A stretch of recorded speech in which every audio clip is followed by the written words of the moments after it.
Hello everyone and welcome back. I hope आप सभी लोग ठीक होंगे। आज हम करेंगे मार्केट एनालिसिस, वीकली एनालिसिस और डेली एनालिसिस करेंगे for the week starting on 23rd of June. जो अभी नेक्स्ट वीक स्टार्ट होगा 23rd जून, उसके लिए मार्केट एनालिसिस करेंगे। उसके पहले थोड़ा सा देखते हैं कि लास्ट वीक में क्या हुआ था, कैसे हुआ था। And also one important thing, मैं आपके साथ एक ट्रेड डिस्कस करूंगा जो लास्ट वीक मैंने लिया था अपने अकाउंट में।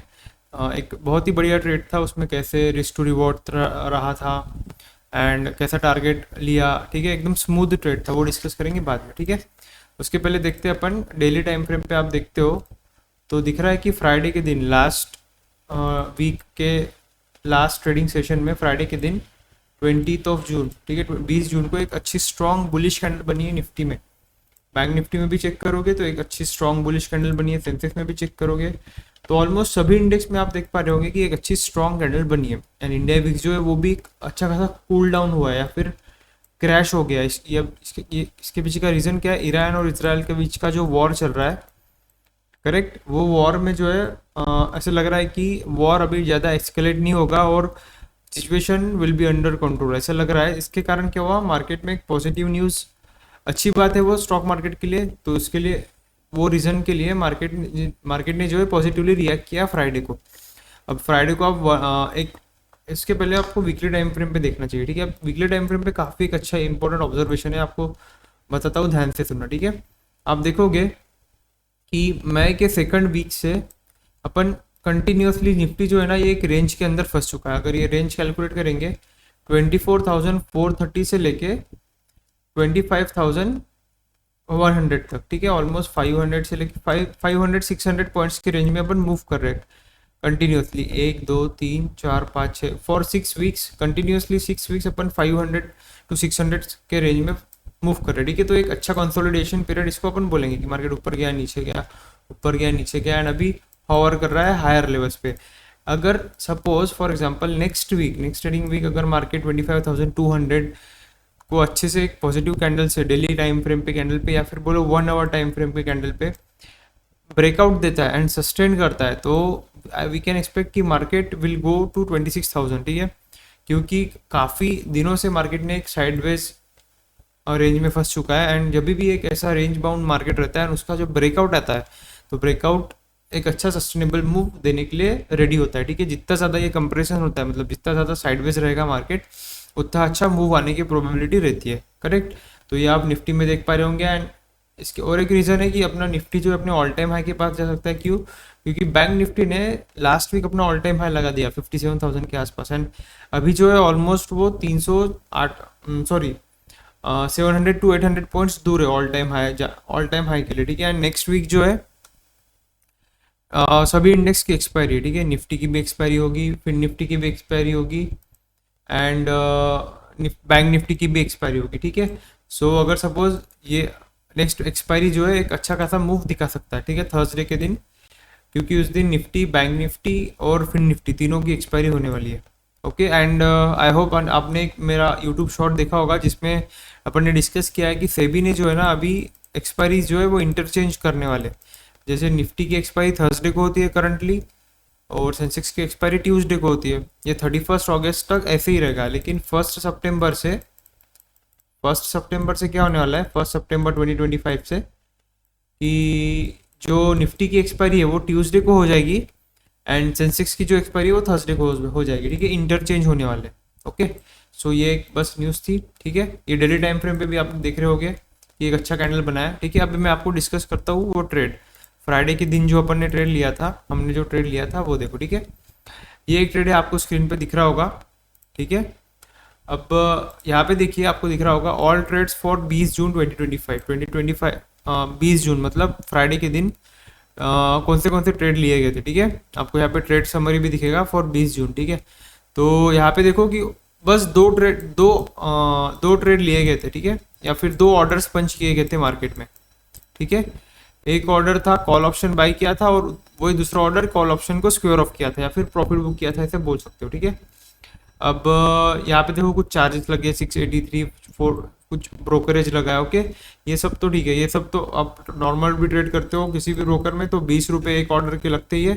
तो एक बार आपने कॉल ऑप्शन जैसे ही बाई किया उस पर 20 रुपये लगे होंगे, एंड जब कॉल ऑप्शन अब मैंने बेचा होगा तब मेरे को एक 20 रुपये लगे होंगे, और ओवरऑल ये चार्जेस लगे होंगे, STT GST चार्जेस वो सब करके, ठीक है। अब इंपॉर्टेंट ये है कि यहाँ पे देखो, ठीक है, क्वांटिटी भी डजन मैटर, क्वांटिटी भी डजन मैटर। ये 600 क्वांटिटी हो, 1600 क्वांटिटी हो, 5400 क्वांटिटी हो या 10,000 क्वांटिटी हो, ठीक है, the trade will remain the same. अब ट्रेड क्या है वो भी डिस्कस करता हूँ आपके साथ, ठीक है। यहाँ पे देखो निफ्टी में यस निफ्टी में ये वाली जो कैंडल थी, ठीक है, निफ्टी में क्या, निफ्टी में फ्राइडे के दिन क्या हुआ था कि पुट राइटर्स काफी ज्यादा स्ट्रांग थे, पुट ओआई चेंज काफी ज्यादा स्ट्रांग था। पुट ओआई चेंज ज्यादा स्ट्रांग है मतलब क्या, कि लोग चाहते हैं कि मार्केट ऊपर जाए। पुट ओआई चेंज कौन करता है, put option seller, put option seller. अब पुट ऑप्शन सेलर क्या चाहेगा कि मार्केट हमेशा ऊपर रहे या फिर वो पर्टिकुलर लेवल से ऊपर रहे, ठीक है, compare to call, call option, call open interest, put open interest काफी ज्यादा था, ठीक है। अगर put open interest almost 3.5 crore था उस दिन, and put open interest and call open interest जो है वो 1 करोड़ था। फ्राइडे के दिन की बात कर रहा हूँ मैं, ठीक है। तो इस दिन क्या हुआ था कि पुट राइटर्स काफी ज्यादा स्ट्रॉन्ग थे और मार्केट बुलिश ही दिख रहा था, एंड आप प्राइस एक्शन में भी देख पा रहे होंगे कि मॉर्निंग में पहली कैंडल स्ट्रॉन्ग बनी, थोड़ा सा रिट्रेसमेंट आएगा, फिर ऊपर गया, रिट्रेसमेंट आया, फिर ऊपर गया, एंड फिर थोड़ा सा कंसोलिडेट किया, ठीक है, नीचे ब्रेकडाउन किया। एक पीछे आप अगर इसको चेक करोगे तो एक यहाँ पे मैंने आपको एक लेवल मार्क करके दिया था। अगर आप मार्केट एनालिसिस रेगुलरली फॉलो कर रहे होंगे तो यहाँ पे एक बहुत ही इंपॉर्टेंट लेवल मार्क किया करके दिया था मैंने 15 मिनट टाइम फ्रेम पे, एंड मार्केट बराबर एग्जैक्ट वो लेवल पे आया, रिट्रेस किया, सपोर्ट लिया। सपोर्ट क्यों लिया, क्योंकि वो अर्लियर रेजिस्टेंस था, अर्लियर रेजिस्टेंस टूटा, सपोर्ट लिया, सपोर्ट लिए, यहाँ पे अपन ने एंट्री लिया था और यहाँ तक कहीं तक होल्ड किया था, ठीक है। अब वो जो ऑप्शन चेन, अगर वो ऑप्शन देखोगे आप तो उसमें आपको दिखेगा कि 24,950 का कॉल ऑप्शन, ओके, 24,950 का कॉल ऑप्शन देख करते, ऑप्शन चेन 24,950 का कॉल ऑप्शन ये, ठीक है। अब यहाँ पे दो चार्ट लगा के दिखा देता हूँ आपको, यहाँ पे निफ्टी का चार्ट लगाते हैं और यहाँ पे ये ऑप्शन चार्ट, ओके, ये निफ्टी का चार्ट है यहाँ पे और ये निफ्टी के ऑप्शन का चार्ट है 24,950 का, ठीक है। तो ये कैंडल पे एंट्री हुई थी, ठीक है, अगर एग्जैक्ट आप देख पा रहे होंगे यहाँ पे 1235 के आसपास कुछ एंट्री हुआ था, 200, 200, 201, 202 के आसपास हुआ था एंट्री, एंड अपन ने ऑलमोस्ट उसको अपने वो करंट डे के हाई तक होल्ड किया था, 230, 225 टू 230, यहाँ पे कहीं अपन ने प्रॉफिट बुक किया था, ठीक है। सो ये एक अच्छा खासा ट्रेड था, भले ही मार्केट उसके बाद भी कंटिन्यूसली ऊपर गया है, ठीक है। यहाँ पर अगर यहाँ पे आप देख पा रहे होंगे तो अगर सपोज एक ट्रेड को कंटिन्यूसली होल्ड करते अपन तो ऑलमोस्ट 70+ पॉइंट कैप्चर कर पा रहे थे, लेकिन अपन ने 25 टू 30 पॉइंट्स कैप्चर किए एंड एग्जिट कर दिया वो ट्रेड से, ओके। सो ये एक अच्छा मतलब एक अच्छा गुड सेटअप था, A+ सेटअप था, इसलिए मैं आपको ये एक्सप्लेन कर रहा था, ठीक है। तो चलो अभी लेवल्स मार्क करते हैं अपन, ठीक है, फॉर द नेक्स्ट वीक, ठीक है। अब इंपॉर्टेंट लेवल क्या हो जाता है 25,200, जैसे मैंने आपको वीकली टाइम फ्रेम भी बताया, ठीक है। अगर इसको आप 1 घंटे के टाइम फ्रेम भी चेक करोगे तो जो एक इंपॉर्टेंट लेवल हो जाएगा अपने पास वो ये लेवल हो जाएगा, ठीक है, क्योंकि मार्केट यहाँ पे टेस्ट किया था, ऑलमोस्ट 6 जून को भी टेस्ट किया था, 10 जून को भी ये लेवल के आसपास मार्केट जो है ट्राई कर रहा था कि 25,000 के ऊपर सस्टेन करे, लेकिन ईरान इजराइल को वॉर डिक्लेयर होगा एंड यहाँ पे जो है एयर इंडिया का जो एक एक्सीडेंट हो गया था, ठीक है, वो भी यहाँ पे आया था, ठीक है। तो दो मेजर इवेंट्स जिससे लोगों के सेंटिमेंट्स थोड़े डिस्टर्ब हो गए थे, उसकी वजह से मार्केट ने निगेटिवली रिएक्ट किया था, ठीक है। लेकिन अभी जो इम्पोर्टेंट लेवल, ये एक इम्पोर्टेंट लेवल हो जाएगी, इसको यहाँ पे मार्केट जब ब्रेक करेगा ये लेवल को तो अपन बोल सकते हैं कि मार्केट एक बुलिश टेरिटरीज में एंटर कर चुका है, ठीक है। एंड उसके पहले एक इम्पोर्टेंट रेजिस्टेंस लेवल जो हो जाएगा वो फ्राइडे के दिन का हाईएस्ट पॉइंट ये, ठीक है। इसको अगर मार्क करते हैं हॉरिजॉन्टल लाइन से, ये एक इम्पोर्टेंट लेवल हो जाएगा, ठीक है। इसको डॉटेड लाइन नहीं एक नॉर्मल लाइन रखते हैं, एंड उसके बाद ये एक लेवल हो जाएगा, ठीक है। अब ये लेवल बोल रहे होगे कि आप ये लेवल क्यों, क्योंकि मार्केट यहाँ पे आया था, एक स्ट्रॉन्ग रेड कैंडल बना, ऊपर गया, यहाँ पे कुछ टाइम कंसोलिडेट किया एंड उसके बाद ऊपर गया, ठीक है। तो ये एक लेवल भी इंपॉर्टेंट हो जाता है काफ़ी, ठीक है, क्योंकि यहाँ पे मल्टीपल टच पॉइंट्स मिल रहे 25,000 40 35 के बीच में, एंड उसके बाद मेजर इंपॉर्टेंट लेवल जो सपोर्ट की तरह काम करना था, और फ्राइडे के दिन एक काफ़ी बढ़िया रिएक्शन दिया मार्केट ने वहाँ पे, ठीक है। यहाँ पे देखो सुबह से मॉर्निंग ऊपर गया, थोड़ा सा नीचे आया, पुल बैक लिया, बराबर ये अपने रेजिस्टेंस, ये अर्लियर रेजिस्टेंस उठा, सपोर्ट की तरह काम किया और उसके बाद धीरे धीरे ऊपर जा रहा है। तो ये एक सपोर्ट, ये एक सपोर्ट, ये एक रेजिस्टेंस लेवल, ये एक रेजिस्टेंस लेवल, एंड उसके बाद अगर सपोज मार्केट और ऊपर जाता है, ठीक है, ये रेजिस्टेंस को भी तोड़ता है, तो डेली टाइम फ्रेम पे 24,000 ये गैप पेंडिंग है, ठीक है। ये गैप पे जब भी आएगा 24,447, 24,500, 25,500, that will act as a very important resistance. फिलहाल तो वो काफ़ी दूर है, ठीक है, फिलहाल काफ़ी दूर है वो लेवल। ओके, सो ये लेवल्स हो जाते आपके पास निफ्टी के लिए। ओके, एंड लोअर लेवल्स की अगर बात करते हैं अपन, ठीक है, लोअर लेवल्स ये है, लेकिन आई डोंट थिंक कि मार्केट यहाँ तक आएगा, ठीक है। ये काफ़ी ज़्यादा नीचे हो जाता है, एंड मार्केट ऑलरेडी दिखा चुका है कि वो एक strong bullish territory and bullish moves दिखा रहा है। तो फिलहाल तो जब तक मार्केट 25,000 के नीचे नहीं आता है, तब तक अपन बियरिश ट्रेड प्लान नहीं करेंगे। ओके, सो ये लेवल हो जाते हैं निफ्टी के लिए। उसके बाद बैंक निफ्टी में लेवल मार्क करेंगे, तो ये लेवल सेम जैसे निफ्टी में लेवल बिहेव था, मतलब रिएक्ट कर रहा था मार्केट, एक रेजिस्टेंस को रेजिस्टेंस टूटा। अब यहाँ पे टच तो नहीं किया, लेकिन फिलहाल क्योंकि ऑलरेडी ज़्यादा स्ट्रेंथ है इसमें बैंक निफ्टी में, तो ये एक लेवल हो जाएगा आपके पास। एंड इसके आप 5 मिनट पे एक ट्रेंड लाइन भी मार्क कर सकते हो।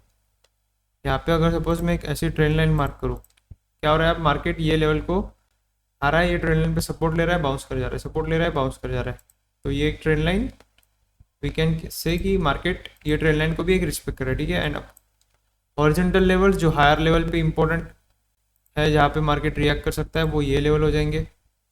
ओके, क्योंकि ये अर्लियर सपोर्ट था, रेजिस्टेंस लिया, एंड 56,500 एक साइकोलॉजिकल लेवल भी है, तो वो एक लेवल हो जाएगा। एंड उसके बाद ये एक लेवल 56,756, एंड लोअर लेवल जो सपोर्ट की तरह काम कर सकते हैं वो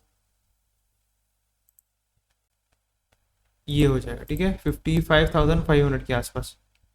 लेकिन उसके लिए मार्केट को 55,900 के नीचे आना पड़ेगा। जब तक इसके नीचे नहीं आएगा तब तक मतलब 55,500 तक आना थोड़ा डिफिकल्ट है बैंक निफ्टी के लिए।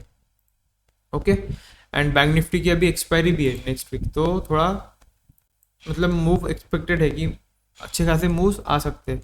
सेंसेक्स में ये एक लेवल हो जाती है इम्पोर्टेंट। उसके बाद जो एक यस ये लेवल बोल सकते हैं अपन, इस पे यहाँ पे एक डायरेक्ट हॉरिजॉन्टल लाइन 82,732, एंड उसके बाद 1 आवर टाइम फ्रेम पे अगर मैं स्विच करता हूँ तो यस 1 आवर टाइम फ्रेम पे, एंड डेली टाइम फ्रेम पे अगर चेक करते हैं तो ये लेवल अगर निकलता है, उसके बाद एक गैप पेंडिंग है, ठीक है, 83,724 के आसपास एक गैप पेंडिंग है, जहाँ पे गैप डाउन हुआ था मार्केट। अगर इसको अपन पीछे जाके चेक करेंगे तो ये वीक लगाया था, लेकिन ये एक लेवल था, ये थोड़ा ज़्यादा ही पीछे हो जा रहे हैं अपन। ये अक्टूबर 2024 की बात है, लेकिन फिर भी ठीक है, अगर यहाँ पे आता है तो ये लेवल्स हो जाते हैं सेंसेक्स में जो रेजिस्टेंस की तरह काम करेंगे, एंड लोअर लेवल जो सपोर्ट की तरह काम कर सकते हैं वो ये लेवल हो जाता है, ठीक है। उसके पहले 82,000 एक इम्पोर्टेंट लेवल भी है, टेक्निकली भी और साइकोलॉजिकल लेवल भी, ठीक है। एंड उसके नीचे जो लेवल सपोर्ट की तरह काम करेगा वो ये 81,300 के आसपास। तो एकदम सिंपल लेवल्स हो रहा है, ठीक है। निफ्टी में भी ये लेवल हो गए निफ्टी के, ये बैंक निफ्टी के, ये सेंसेक्स के। इसको आप अपने चार्ट्स पे मार्क करके रख दीजिए, एंड फिर इस डिसीजन लीजिए मंडे को इसके बेसिस पे। Okay, so that's all for now. Like this video, share this with your friend. ये अपना ट्रेड था, ठीक है। यहाँ पे देखोगे तो 201 पे बाई किया था अपने, 225, 224 के आसपास एग्जिट किया था। ओके, थोड़ा वोलेटिलिटी के कारण हो सकता है ऊपर नीचे प्राइस मिल गई होगी। ओवरऑल अगर देखोगे तो 39,435 का प्रॉफिट हुआ था, लेकिन टैक्स वैक्स नेट प्रॉफिट, ये चार्जेस और ब्रोकरेज कट करके 38,700 के आसपास अप्रोक्सीमेटली प्रॉफिट हुआ है। Okay, so that's all for today. See you in the next video. Like this video, share this with your friends and subscribe to the channel, ठीक है। मैं देख रहा हूँ कि काफ़ी लोग सब्सक्राइब नहीं कर रहे हैं, सब्सक्राइब करिए ताकि अपन और ज़्यादा इंटरेस्टिंग वीडियोस और स्ट्रैटेजीज मैं प्लान कर रहा हूँ आगे की, जो मैं खुद यूज़ करता हूँ वो आपको सिखा पाऊँ। Okay, so that's all for now. See you in the next video. Thank you.